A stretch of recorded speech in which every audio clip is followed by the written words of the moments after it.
नमस्कार. आतापर्यंत आपण नवोदय विद्यालयाचं गणित अभ्यासत आहोत. त्याच्यामध्ये पहिलं प्रकरण आपण अभ्यासलेलं आहे. दुसऱ्या प्रकरणाला पण सुरुवात केलेली आहे. दुसऱ्या प्रकरणामधला स्वाध्याय 2.1 आणि 2.2 पण आपण मागच्या व्हिडिओमध्ये अभ्यासलेला आहे. तर पहा, कंटाळा करू नका आणि गणिताची भीती सोडून टाका. अगदी गणित सोप्या पद्धतीने मी तुम्हाला माझ्या व्हिडिओमध्ये तुम्हाला समजावून सांगत आहे. तर पहा, आपण काढा वही पेन आणि चला लिहायला सुरुवात करूया. स्वाध्याय 2.3. गणिताचं स्वाध्याय 2.3 आपण अभ्यासत आहोत. त्याच्यामधलं पहिलं गणित आहे -1 ला त्यानेच 100 वेळा गुणल्यावर गुणाकार येतो. बघा, -1 ला त्यानेच 100 वेळा गुणायचे. तर एक आपण काय करू, थोडस 1-2 अंकांनी गुणून बघू आपण. -1 ला 1 ने गुणलं पहिल्यांदा तर किती होईल? 1 वेळा जर गुणलं तर -1 ला 1 वेळा गुणलं तर -1 येते. कारण गुणाकारामध्ये अगोदर गुणाकार करायचा, 1 गुणिले 1 1, आणि इथं मायनस आहे आणि इथं प्लस आहे. 1 मायनस आणि प्लस आले की मायनस येणार. 2 वेळा जर गुणाकार केला, पुन्हा आणखीन 1 वेळा गुणाकार केला, समजा -1. आता 1 वेळा केला, नंतर 2 वेळा केला, 2 वेळा केल्यानंतर बघा -1 -1. आता अगोदर संख्येचा गुणाकार करून घेऊ आपण. 1 गुणिले 1 1च, आणि मायनस आणि मायनसचा गुणाकार केला तर प्लस येतो. म्हणजे ह्याच्यावरून आपल्या असं लक्षात येईल की 1 वेळा गुणाकार केल्यानंतर मायनस आलं, 2 वेळा गुणाकार केल्यावर प्लस आलं, मग 3 वेळा गुणाकार केल्यावर सुद्धा मायनस येईल. बघा कसं येईल पहा, +1 गुणिले -1, कारण 2 वेळा गुणाकार केल्यावर +1 आले ना. 3 वेळा करताना पुन्हा -1 ने गुणलं आपण. -1 ने गुणल्यावर बघा अगोदर संख्येचा गुणाकार करून घेऊ. 1 गुणिले 1 म्हणजे 1, आणि प्लस आणि मायनसचा गुणाकार केला मायनस. म्हणजे 1 वेळा जर गुणाकार केला तर मायनसच चिन्ह आलं. 2 वेळा गुणाकार केला प्लस चिन्ह आलं. 3 वेळा गुणाकार केला मायनस चिन्ह. म्हणजे अशा प्रकारे जर विषम संख्येच्या वेळेस जितका गुणाकार होईल तितक्या वेळेस ते मायनस चिन्ह येणार, आणि जर समसंख्येच्या वेळेस तितक्या वेळा गुणाकार असेल तर प्लस चिन्ह येणार. मग 100 वेळा गुणाकार करायचा आहे. 100 ही समसंख्या आहे म्हणल्यानंतर हे प्लस चिन्ह येणार, म्हणजे एकच येणार. इथं 1 म्हणजे ह्याला प्लस चिन्ह येणार. प्लस चिन्ह देण्याची गरज नसते. ऑप्शन क्रमांक 1. जर विषम संख्या वेळा जर असं गुणाकार केला, असं जर दिलेलं असेल तर मग मात्र मायनस चिन्ह येतं. चला दुसरं गणित अभ्यासू आपण. एका मोज्याच्या जोडीची किंमत टोपीच्या किमतीच्या दुप्पट आहे. जर मोज्यांच्या 5 जोड्यांची किंमत 1250 रुपये असेल तर मोज्यांच्या 2 जोड्या आणि 4 टोप्या कितीला पडतील?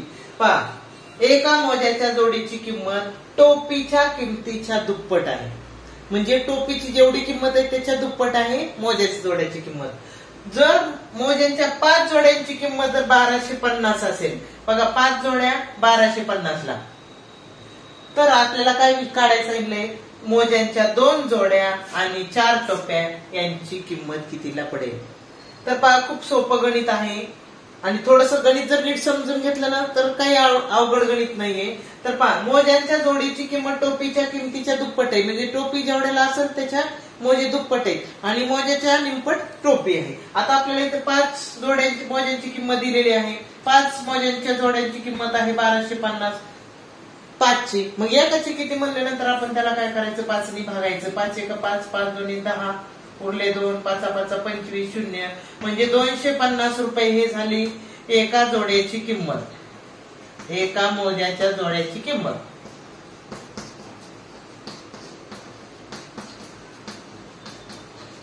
एका मोज्याच्या जोड्याची किंमत. चला पुढं काय सांगितलं आपल्याला? अशा आपल्याला किती जोड्या घ्यायच्यात? मोज्याच्या 2 जोड्या घ्यायच्यात.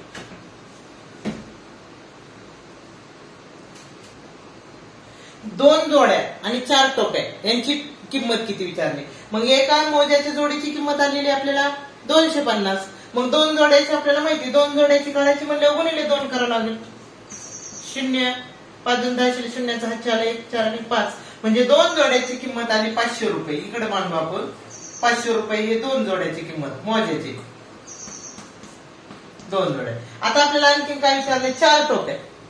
आता इकडे लक्ष द्या, 4 टोप्या. तर एक आपल्याला काय माहितीये की ह्याच्या मोज्याच्या जोड्याच्या किमतीच्या निम्मी आहे टोप्याची किंमत. म्हणजे त्याच्यामध्ये 250 रुपये जर मोज्याच्या जोड्याची किंमत असेल तर टोपीची किंमत येणार, एका टोपीची किंमत येणार 125. लक्षात आलं का पहा? मोज्याच्या जोड्याच्या निमपट आहे टोपीची किंमत, कारण टोपीच्या दुप्पट मोज्याची म्हणून याची निमी. तर टोपीची एका टोपीची किंमत आहे बघा 125 रुपये. निमी केले आपण 250ची. तर आपल्याला किती टोप्या विचारल्या? 4 टोप्या. म्हणजे पहिले 4 करावं लागेल. 4 25 हातचे आले 2, 4 जुने 8, 2 10 शून्याचा हातचे आले 1 4 हातचे आला 1 4 1 4 आणि 1 5 500. म्हणजे मोज्याचे 500 झाले आणि टोपीचे पण 500 झाले. दोन्ही मिळून झाले 1000. पर्याय क्रमांक 2. चला तिसरं उदाहरण अभ्यासू आपण. 2 अंकांची बेरीज 8 आणि त्यांचा गुणाकार 15 आहे. त्यांच्या उभय पक्षांची बेरीज असेल. बघा या ठिकाणी आपल्याला थोडस कन्फ्युज होण्यासाठी शब्द बदलून देतात पहा. आणि पर्याय जर पाहिले तर आपल्याला लगेच लक्षात येते की खाली 15 8 आले म्हणल्यानंतर एक लक्षात घ्यायचं त्यांचा गुणाकार 15 आहे. ठीक आहे नाही, बेरीज 8 आहे म्हणजे याच्याशी काहीतरी संबंधित आहे. तर पाहू आपण 2 अंकांची बेरीज 8 आहे आणि त्यांचा गुणाकार 15 आहे. आता पहा 2 अंकांची बेरीज 8 आणि गुणाकार 15 अशा कोणत्या 2 संख्या असतील बरं? गुणाकार 15 येणार आहे आणि त्यांची बेरीज पण 8 आली पाहिजे. आता बेरीज 8 म्हणल्यानंतर आपण पहा 2 अधिक 6 येते 8, पण त्यांचा गुणाकार 15 येत नाही. 3 अधिक 5 यांची बेरीज येते 8 आणि त्यांचा गुणाकार सुद्धा 15 येतो. बरोबर आहे. 3 गुणिले 5 बरोबर 15. म्हणजे एक संख्या असली पाहिजे 3, दुसरी असली पाहिजे 5. आता पाहिजे त्यांच्या उभय पक्षांची म्हणजे गुणाकार व्यस्तांची बेरीज आपल्याला करायची. मग पहिली संख्या आहे 3 तर तिची गुणाकार व्यस्त झाली 1/3. दुसरी संख्या आहे 5 तिची गुणाकार व्यस्त झाली 1/5. यांची बेरीज बघू आपण किती येते. याची छेद सारखे नाही, छेद सारखे करून घेऊ. 3 × 15 ते गुणाकार 5 × 5 अधिक 3 म्हणजेच 8/15.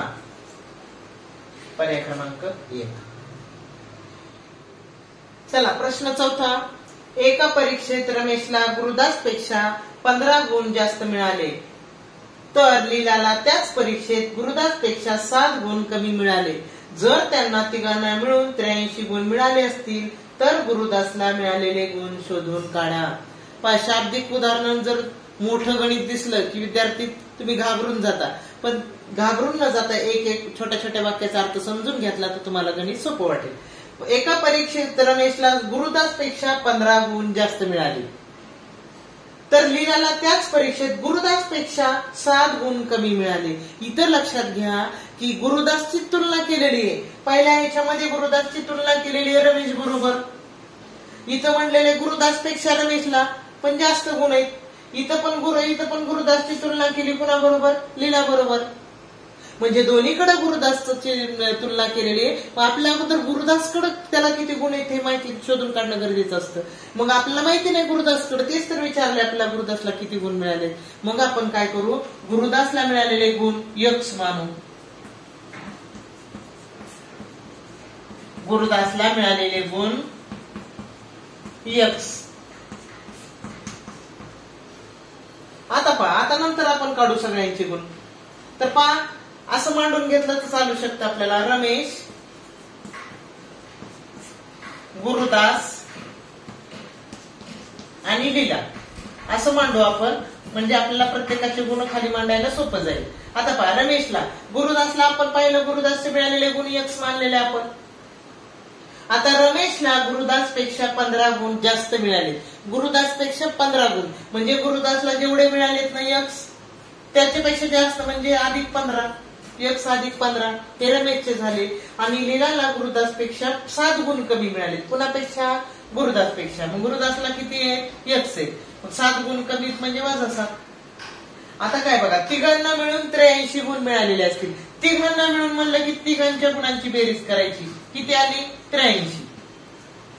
चला हे आपण समीकरण सोडून घ्यायचं. x एकदा, दोनदा आणि तीनदा. 3x 1x 1x 1x असं 3x.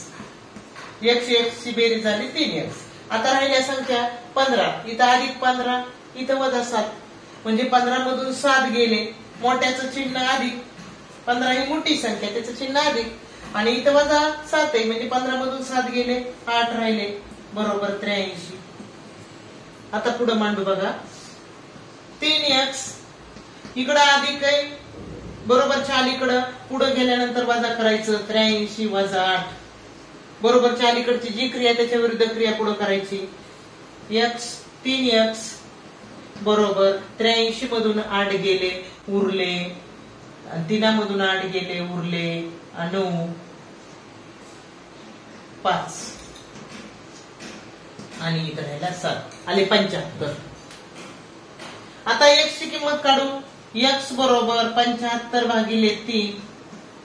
3 1 3 3 2 6 1 उरला 3 5 15 म्हणजे x बरोबर 25 आले. x म्हणजे 25 म्हणजे x ची किंमत कोणाला म्हटलेली आपण गुरुदासला. म्हणजे गुरुदासचे गुण किती आलेले 25. आपल्याला गुरुदासचेच गुण विचारलेले होते. गुरुदासचे गुण 25 पर्याय क्रमांक 2. जर रमेशचे विचारले असते तर त्या 25 मध्ये पुन्हा हे 15 मिसळावे लागले असते. लीलाचे विचारले असते तर 25 मधून हे 7 वजा करावे लागले असते. अशा प्रकारे पर्याय क्रमांक 2. चला पुढचं 5चं उदाहरण पाहू आपण.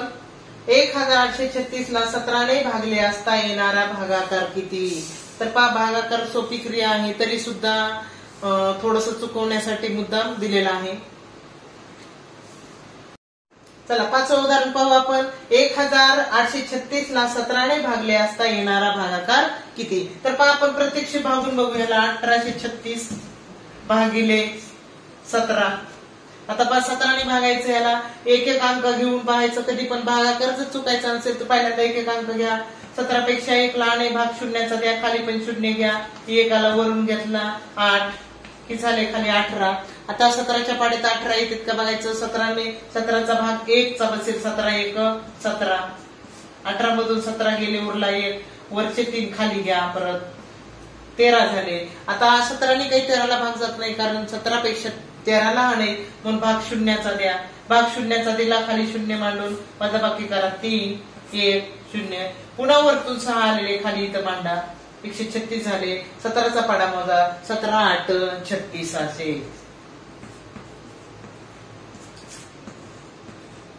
म्हणजे उत्तर आलं 108. 108 पर्याय क्रमांक 1. 5चं उदाहरण पाहू आपण. एका परीक्षेत करीमने रहीमपेक्षा 15 गुण जास्त मिळाले करीमला. मदनला रहीमपेक्षा 10 गुण कमी मिळाले. तिघांना मिळून 110 गुण मिळाले. करीमला किती गुण मिळाले होते. मगाशीच्या गणितासारखंच गणित आहे पहा. त्याच्या अगोदर अशा प्रकारचे गणित आपण अभ्यासलेलं आहे तरी पण सोडू आपण. एका परीक्षेत करीमने रहीमपेक्षा 15 गुण मिळाले जास्त मिळाले. मदनला रहीमपेक्षा 10 गुण कमी मिळाले. इथं लक्षात घ्यायचं ज्यावेळेस असं येतं उदाहरण त्यावेळेस कुणाची तुलना केली जाते दोन्ही ठिकाणी पाहायचं. आता पहिल्यांदा काय करीमने रहीमपेक्षा. इथं पण रहीमपेक्षा आले आणि इथं पण रहीमपेक्षा आले म्हणजे रहीमची तुलना केलेली आहे म्हणून रहीमला आपण x मानून घ्यायचं. रहीमला मिळालेले गुण रहीमचे गुण बरोबर x असं मानून घ्यायचं आपण. कारण ज्याची तुलना दोन्ही ठिकाणी केलेली जाते त्याचे त्याला गुण x मानून घ्यायचे. आता पहिलं करीम मांडून घेऊ असं आपण. पुन्हा रहीम आणि कुणाची यांची मदन. हे तिघांची तुलना झालेली आपण पाहू आपण. आता रहीमला मिळालेले गुण x मांडून टाकू खाली. आता करीमला बघा. करीमने रहीमपेक्षा 15 गुण जास्त मिळवले. करीमने 15 गुण जास्त मिळाले रहीमपेक्षा म्हणजे जास्त आहेत म्हणून रहीमपेक्षा म्हणून अगोदर रहीमचे मांडायचे त्याच्यापेक्षा 15 जास्त आहेत म्हणजे अधिक 15. आता मदनला रहीमपेक्षा 10 गुण कमी मिळाले म्हणजे रहीमचे किती x आणि 10 गुण कमी म्हणजे वजा 10. आता तिघांना मिळून म्हणलं की बेरीज करायची तिघांच्या याची किती आली तिघांना मिळून 110. आता हे आपण समीकरण सोडून घ्यायचं. इथे एकदा x 2x 3x x ची बेरीज केली 3x आली. इथं 15 आहे अधिक 15 इथं वजा 10. एक चिन्ह अधिक आणि एक चिन्ह वजा असेल तर वजाबाकी करायची मोठ्यात चिन्ह द्यायचं.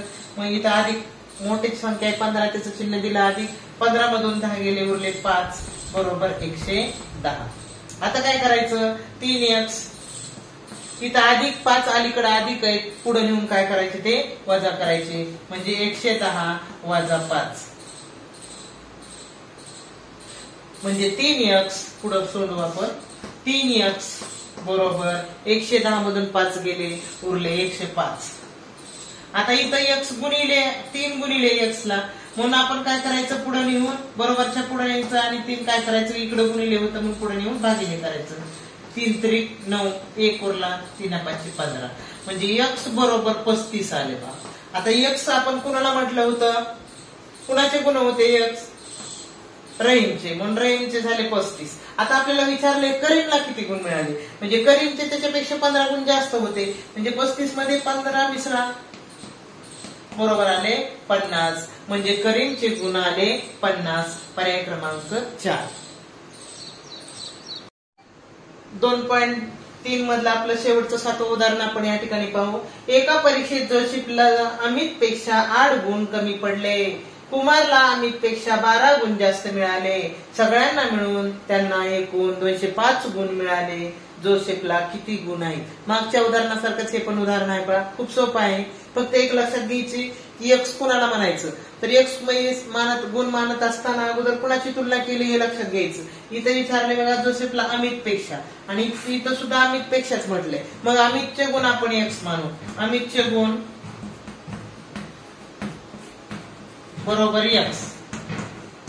आता आपण तिघांची नावं लिहून घेऊ अलीकडं. जोसेफ, अमित आणि तिसरा आहे कुमार. आता पहा अमितचे गुण एक्स. आता काय सांगितलंय, जोसेफला अमित पेक्षा 8 गुण कमी मिळाले. जोसेफला कमी मिळाले किती गुण? 8 गुण. कोणापेक्षा? अमित पेक्षा. मग अमितचे माहितीत आपल्याला एक्स, मग त्याच्यापेक्षा 8 गुण कमी म्हणले की वजा 8.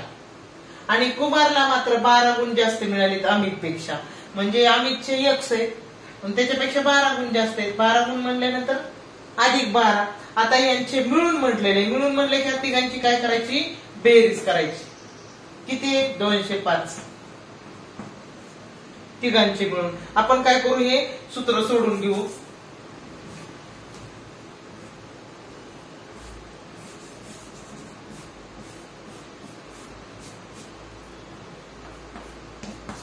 हे सोडू आपण सूत्र.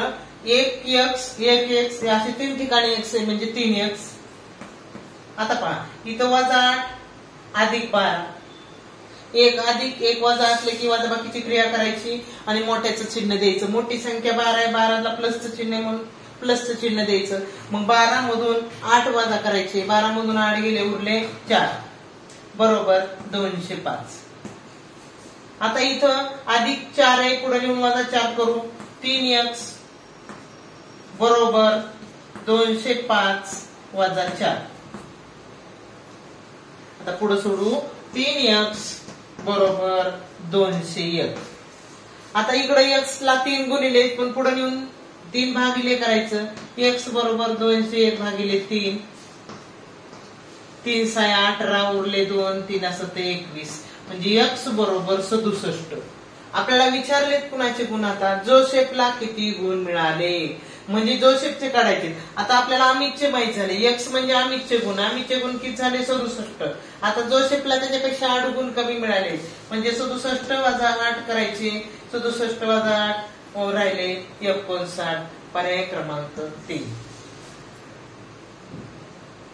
तर विद्यार्थ्यांनो, तुम्हाला जर माझा व्हिडिओ, माझी शिकवण्याची पद्धत आवडत असेल तर लाईक करा, सबस्क्राईब करा आणि पूर्ण व्हिडिओ पहा. धन्यवाद. नमस्कार विद्यार्थ्यांनो. चला काढा वह्या पेन. झाले का मागचे स्वाध्यायाचे सगळे सराव झालेले आहे का? तर चला आज आपण पुढचा स्वाध्याय पाहणार आहोत. स्वाध्याय 2.4. त्याच्यामधलं पहिलं उदाहरण आपण पाहू. पुढील संख्या चढत्या भाजणीत किंवा मांडणीत लिहा. पुढील संख्या चढत्या भाजणीत मांडणीत लिहा. बघा प्रत्येक परीक्षेमध्ये एखादा तरी असा शब्द असतो की तो शब्द त्याला पर्यायी शब्द वापरलेला असतो. आता मांडणीतला शब्द भाजणीत आलेला आहे पहा, पण कंसामध्ये मांडणी दिल्यामुळे आपल्याला तो लवकर लक्षात येईल. आता चढत्या क्रमाने लिहायचं पहा. आपल्या संख्या चढत्या क्रमाने लिहित असताना की अगोदर लहान संख्या अगोदर लिहायची, नंतर त्याच्यापेक्षा जरा मोठी, नंतर त्याच्यापेक्षा मोठी आणि सगळ्यात शेवटला मोठी संख्या लिहायची. आता लहान संख्या बघू. सुरुवातीला ही 9 आहे, इथं पण 9, इथं 9 आणि इथं 8 आहे, म्हणजे ही सगळ्यात सुरुवातीला येईल 89,320. आता त्याच्यानंतरची पुढची बघा. इथं 98,230 आहे, इथं 98,023 आहे आणि इथं 98,032 आहे, म्हणजे येणार 98,023. आणि त्याच्या पुढे येणार 98,032 आणि सगळ्यात मोठी आहे 98,230. अशा प्रकारचा पर्याय कोणता आहे पहा, पर्याय क्रमांक 4 हे ह्याचं उत्तर येईल. पुढचा प्रश्न आहे दुसरा. 8, 10 व 12 या तिन्ही संख्यांनी निशेष भाग जाणारी मोठ्यात मोठी 3 अंकी संख्या कोणती? या तिन्ही संख्यांनी निशेष भाग जाणारी मोठ्यात मोठी 3 अंकी संख्या. तर पहा याच्यामध्ये मोठ्यात मोठी संख्या म्हणलं की अगोदर मोठी संख्या बघायची. कधी पण मोठ्या संख्याकडनं सुरुवात करायची. आता मोठी संख्या आहे 990. 990 बघू आपण. 990 ला 8 ने भाग जाते का बघू, 9 10 ने जातोय का बघू. 10 ने सगळ्या संख्यांना भाग जातो, फक्त दुसऱ्या संख्येला भाग जात नाही, म्हणजे हा पर्याय आपला कट झाला इथंच. आता राहिले 3 पर्याय. आता 3 पर्यायामध्ये बघू आपण. आता ह्याच्या 1 स्थानी 0 याच्या पण म्हणजे ह्याला 3 ला 10 ने भाग जातो, पण आता 12 ने जाते का नाही ते पाहायचं. आता 12 ने बघू. आता 8 ने भाग जाण्यासाठी आपण पाहिलं की 8चं बघू, 8 ने भाग देऊन बघू. 8 1 8 1 उरला, 8 1 8 1 उरला, 19 झाले. 8 2 16 3 उरले, 30 झाले. 30 ला काही 8 ने भाग जात नाही पूर्ण, म्हणजे हे आपण पर्याय येणार नाही. 2 पर्याय कटले. आता हा बघू पर्याय आपण. आता याच्यामध्ये पहा 8 ने भाग जाते का बघू. 8 1 8 1 उरला, 8 2 16 0, म्हणजे 8 ने भाग पूर्ण जाते. 10 ने तर जातोच 1 स्थानी 0. आता 12 ने जातोय बघू. 12 ने पण जातो. 12 8 96 आणि 5 0 जशास तसा पर्याय क्रमांक 3.